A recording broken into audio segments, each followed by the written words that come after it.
नमस्कार. तुम्हाला जर पॅन कार्ड अपडेट करायचं असेल ते तुम्ही मोबाईलवरून करू शकता. फक्त ₹107. काही नाही, मोबाईलवर सर्च करायचं पॅन कार्ड एडिट. मग तुमच्यासमोर काय होते, ह्या दोन वेबसाईट ओपन होते. पहिला नंबर, 2 नंबर. तुमचं पॅन कार्ड जिथून कुठून बनलं असेल ते तुम्हाला माहीत पडते. टाकल्यावर सांगते ते इथे आपलं नाही म्हणते, बाबू हे दुसरीकडे जाय म्हणते. मग इथं जायचं. मी इथं पोचलो UTIवर. इथं गेलो, पॅन कार्ड करेक्शनहून गेलं. आपल्याला काय करायचं आहे, डिजिटल पाहिजे, पेपर आहे ना. आपण अपडेट झालो ना आता. मग आधारवरून KYC करायची आणि सगळं डिजिटलच पाहिजे आपल्याला. असं करायचं. म्हणजे इथं पॅन कार्ड नंबर टाकायचा आपला. पुन्हा आपण ते सिलेक्ट करायचं की मला दोन्ही पाहिजे भाऊ, एकानं आपलं काम होत नाही.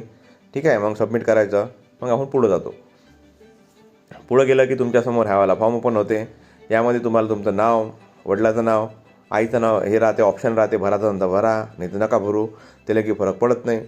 ठीक आहे. फुल नेम, मग खाली झालं फुल नेम टाकायचं, बरोबर टाकायचं श्री. आणि ते विचारते कशासाठी, ते तुमच्या आधार कार्डवर पॅन कार्डवर काही येत नाही, फक्त कसं लिंग ओळखण्यासाठी. खाली आधार नंबर टाकायचा व्हेरिफिकेशनसाठी. ओके, ते टाकला की झालं ओके. इथं तुमचा काय म्हणते त्याला ॲड्रेस टाकायचं काम नाही, कारण का स्वतःच घेते. इथं टाकायचं मी होय, हा होय, माझ्याकडून रजिस्ट्रेशन करायचं आहे. डॉक्युमेंट मी दोन डॉक्युमेंट आपण अपलोड करतो, म्हणून 2 सिलेक्ट करायचं. आणि मग प्लेस वगैरे टाकायची. नेक्स्ट स्टेपवर जायचं. नेक्स्ट स्टेपवर गेलं की इथं डॉक्युमेंट टाका म्हणते. सगळे आधार कार्ड टाकून द्यायचं. फक्त एका ठिकाणी पॅन कार्ड मागते. एक पॅन कार्ड आणि बाकी सगळे आधार कार्ड. प्रूफ, कोणता प्रूफ पाहिजे, कॉपी ऑफ FIR, हे काय तर प्रूफ होते माहीत नाही काय होतं, पण ते सगळं आधार कार्ड टाकून द्या. वडिलाच्या नावासाठीच आधार कार्डच चालते. म्हणजे तुम्हाला कोणते फालतूचे डॉक्युमेंट जोडायचं काम नाही. झालं, सबमिटवर क्लिक करायचं.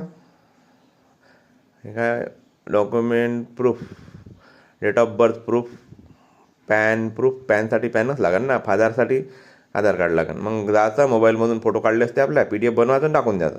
मग करावं लागते तुम्हाला, पैसे द्यावं लागते. पैसे द्यासाठी जायचं आपल्या फोनपेवर गेले की तुम्हाला ₹107 तुमचं काम होऊन जाते. म्हणजे कोणाच्या पाया पडायची गरज नाही, बाबू माझ्या काम करून दे, काही गरज नाही आहे. मग तुमचं आधार व्हेरिफिकेशन होते. आधार नंबर टाकायचा, OTP येते, व्हेरिफिकेशन होते की ह्या पोरगा हाच होय, हे पोरगी हेच होय. झालं, तुमचं व्हेरिफिकेशन झालं की झालं, दणादण काम आहे. अशी एक पावती दिसते तुमच्यासमोर. वाटलं तर डाउनलोड करून घ्या, नाही तर काही गरज आहे नाही. आणि 2 दिवसात तुमच्या घरी, घरी नाही येत, पहिले ईमेलवर येते आणि नंतर मग घरी येते. ठीक आहे. व्हिडिओ आवडल्यास लाईक करा, सबस्क्राईब